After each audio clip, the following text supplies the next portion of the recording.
खुदावंद यीशु जिसने आसमान पर उठाए जाने के बावजूद कलीसिया को यतीम नहीं छोड़ा है, बल्कि रूहुल कुद्स की सूरत में दूसरा मददगार दिया है, उसी के नाम में आपकी सलामती हो। बाइबल मुक़द्दस में कई ऐसे अल्फाज हैं, कई ऐसी इस्तिलाहात हैं जिनसे हम बखूबी वाकिफ़ हैं, लेकिन हम उसे उस तरह से नहीं समझते हैं जैसे कि बाइबल मुक़द्दस बयान करती है। उसका सबब ये होता है कि आम तौर पर ये बातें हमने किसी से सुनी होती हैं और हम खुद से बाइबल मुक़द्दस में तहकीक नहीं करते हैं, और कई दफ़ा तो इस सबब से भी हम तहकीक नहीं कर पाते हैं चूँकि हम बाइबल मुक़द्दस की असल ज़ुबानों से वाकिफ़ नहीं हैं। लेकिन सच ये है कि जब हम बाइबल मुक़द्दस को उसकी असल ज़ुबान में पढ़ते हैं, उन अल्फाज को असल ज़ुबान में पढ़ते हैं, तो बहुत सारी हमारी जो कन्फ्यूजन्स होती हैं वो क्लियर होती हैं और हम उन इस्तिलाहात को कहीं बेहतर जो है वो समझ पाते हैं। तो आज हम जिस इस्तिलाह पर जो गौर करेंगे वो है रूहुल कुद्स से माबूर हो जाना या रूहुल कुद्स से भर जाना। अब जब यूनानी जुबान में इस लफ्ज़ को पढ़ते हैं तो ये लफ्ज़ है प्लेथो।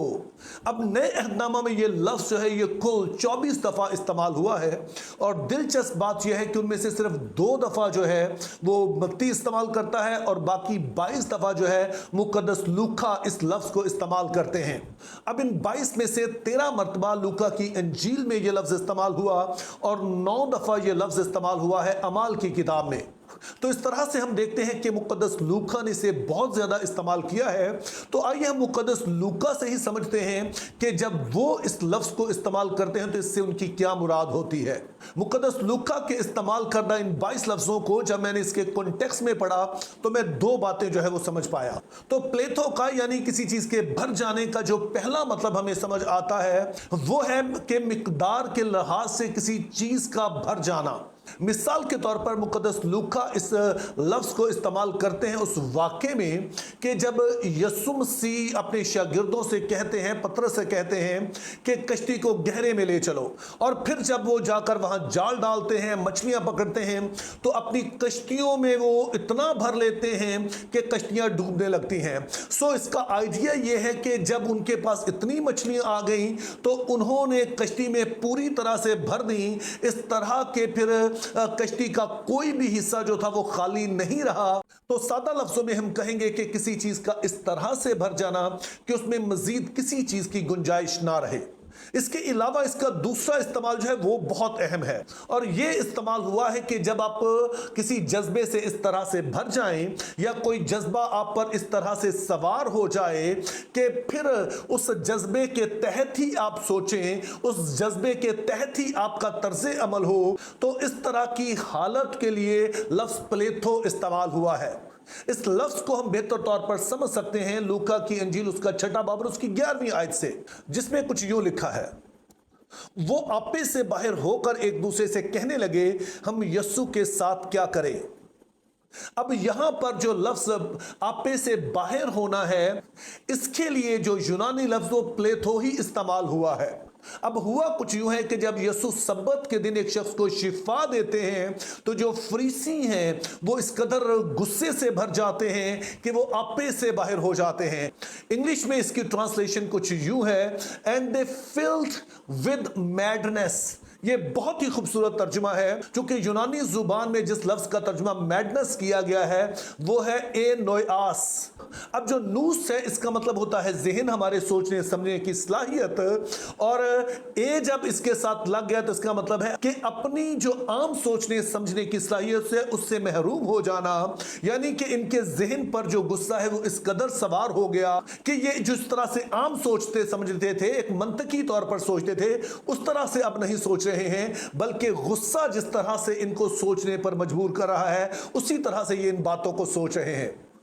अब जब हम प्लेथो के 2 तरह के इस्तेमाल को देखते हैं तो रूहुल कुद्स की मामूरी को समझना हमारे लिए बहुत आसान हो जाता है। तो इन दोनों बातों की रोशनी में मैं इसकी तशरीह कुछ यूं करूंगा कि ये वो तजर्बा है कि जब रूहुल कुद्स हमारी जिंदगी में आता है, और इस तरह से आता है कि हमारी जिंदगी के तमाम पहलू, यानी कि हमारा जहन, हमारा दिल, हमारे जज्बात और हमारी तमाम सलाहियतें, वो सारी की सारी जो हैं वो रूहुल कुद्स के इख्तियार में आ जाती हैं। जिस के नतीजे में फिर हम जिस तरह से आम तौर पर सोचते हैं, जिस तरह से आम तौर पे हमारे जज्बात होते हैं, या आम तौर पर जिस तरह हमारा तर्ज़े अमल होता है वैसा नहीं रहता है, बल्कि ये सारी चीजें फिर रूहुल कुद्स अपने तरीके से इस्तेमाल करता है। तो इस तरह की हालत को और इस तरह के तजर्बे को हम रूह की मामूरी कहते हैं। लेकिन यहां पर ख्याल रहे कि ये मैं वजदान की हालत नहीं कह रहा। ऐसा नहीं है कि हमें पता नहीं होता कि हम क्या कर रहे हैं या फिर क्या सोच रहे हैं या हमारे जज्बात क्या हैं। हम अपने पूरी तरह से होशो हवास में होते हैं, लेकिन हमारे जज्बात, हमारे ज़हन, हमारी सोचने समझने की सलाहियत, हमारा जो तर्ज़ अमल है, ये सारा का सारा अब रूहुल कुद्स की कुदरत से ऑपरेट होता है। लेकिन अब सवाल यह है कि रूहुल कुद्स मामूर हमें करता ही क्यों है। तो इस बात को समझने के लिए आइए हम अमाल की किताब में से वो हवाला जा देखते हैं कि जहां पर लोग रूहुल कुद्स से भर गए, और जब वो रूहुल कुद्स से भर गए तो फिर उनका तर्ज़े अमल क्या था, जिससे हम समझ सकेंगे कि रूहुल कुद्स की मामूरी, रूहुल कुद्स से भर जाना क्यों अहम होता है। तो अमाल की किताब में जो पहला वाकया पढ़ते हैं उससे आप बखूबी वाकिफ हैं, यानी कि जब बाला खाने में 120 की जमात मौजूद है, रूहुल कुद्स नाज़िल होता है और वो सारे रूहुल कुद्स से भर जाते हैं। और जब वो रूहुल कुद्स से भर जाते हैं तो अगली बात बताई गई है कि वो गैर जुबानें बोलने लगे हैं। और मैंने कल की वीडियो में इस बात का जिक्र किया कि गैर जुबानें बोलने का मतलब ये बताना था कि अब जो खुदा की बख्शिश है वो दुनिया के तमाम अहले जुबान के लिए जारी है। और ये बात खुदा ने कैसे जाहिर की कि उसने अपने लोगों को रूहुल कुद्स से भरा और उसके नतीजे में उन्होंने वो जुबानें बोली जो उन्होंने सीखी नहीं थी, जिनसे वो वाकिफ नहीं थे, और खुदा ने उन्हें एक सलाहियत अता की ताकि वो खुदा के बड़े कामों का बयान जो है वो तमाम अहले जुबान की जुबानों में कर सके। अब इस बात को आपने नोट करना है कि इसी ग्रुप में जो है वो पतरस भी शामिल है। अब दूसरी दफा जब हमें जिक्र मिलता है कि कोई रूहुल कुद्स से भरा, वो अमाल 4 बाब और उसकी 8 आयत है। अब वाकई यह है कि जब पतरस खुदा का कलाम सुनाता ही दे पेंतीकोस के दिन, तो सरदार कहन पतरस को गिरफ्तार करवा देता है और फिर उससे पूछता है कि तुम ये सारा कुछ क्यों कर रहे हो। और वहां पर लिखा है कि पतरस रूहुल कुद्स से भर गया और फिर बड़ी ही दलेरी के साथ वो मसीह की गवाही देने लगा। अब यहां पर जब रूहुल कुद्स से भरा गया तो यहां पर जो खौफ के जज्बात हैं जो कि आम तौर पर शागिर्दों पर हावी रहते थे, वो कहीं खो जाते हैं और उसके बरअक्स एक नया जज्बा जो है, दलेरी का जज्बा जो है, वो उसके अंदर उभरता है और फिर वो मसीह की गवाही उसी अदालत में देता है जिसके डर से पहले कहीं वो छुप गया था। तो यूं इस हवाले में रूह की मामूरी का रूह से भर जाने का जो ताल्लुक है वो दलेरी से मसीह की गवाही देने से है। इसके बाद रूह की मामूरी का जो हम तजर्बा देखते हैं वो इसी बाब यानी अमाल 4 बाब और उसकी 31 आयत में देखते हैं। अब होता यह है कि पतरस जब सरदार काहिन और दीगर के सामने गवाही दे चुकता है तो उसे छोड़ दिया जाता है, और जब वो वापस अपने लोगों में जाता है तो वहां जाकर बताता है कि उसके साथ हुआ क्या, और सारे मिलकर दुआ करते हैं कि खुदा उन्हें दलेरी दे ताकि वो कलाम सुनाते रहें। तो अमाल 4 बाब और उसकी 31 आयत में लिखा है कि जब वो दुआ कर चुके तो वो सारे रूहुल कुद्स से भर गए और फिर कलाम सुनाते रहे। तो यूं इस हवाले में रूहुल कुद्स की मामूरी का ताल्लुक जो है वो कलाम सुनाते रहने से है।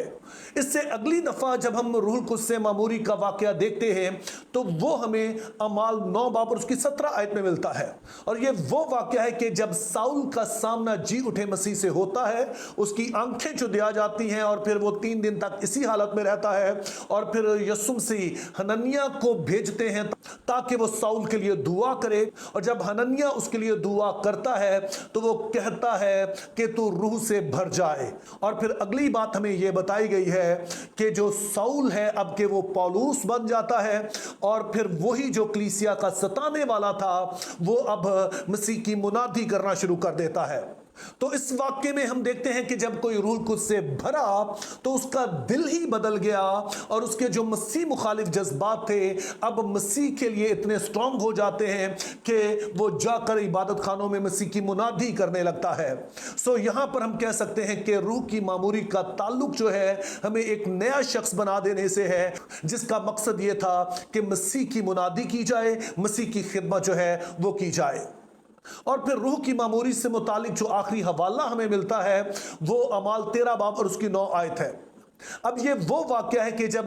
پولس رسول جو ہے وہ انجیل کی منادی کر رہا ہے، لیکن وہاں پر ایک جادوگر ہے جس کا نام الیماس ہے، اور وہ پولس کی مخالفت کرتا ہے، اس کے اس کام کی مخالفت کرتا ہے، اور پھر لکھا ہے کہ پولس جو ہے وہ روح القدس سے بھر جاتا ہے اور اس پر نظر کر کے اس سے کہتا ہے کہ تو جو خدا کے کلام کا مخالف ہے تو کچھ دنوں کے لیے سورج کو نہ دیکھے، اور پھر ایسا ہی ہوتا ہے۔ تو اس حوالے میں ہم دیکھتے ہیں کہ روح القدس کی معموری کا تعلق جو ہے وہ روحانی جنگ سے ہے۔ اب یہاں پر آپ دو چیزوں کو نوٹ کیجئے۔ اس میں جو پہلی بات ہے وہ یہ ہے کہ جب بھی لوگ روح سے معمور ہوئے وہ مسیح کی گواہی دینے لگے، مسیح کی منادی کرنے لگے، تو ان سارے حوالوں میں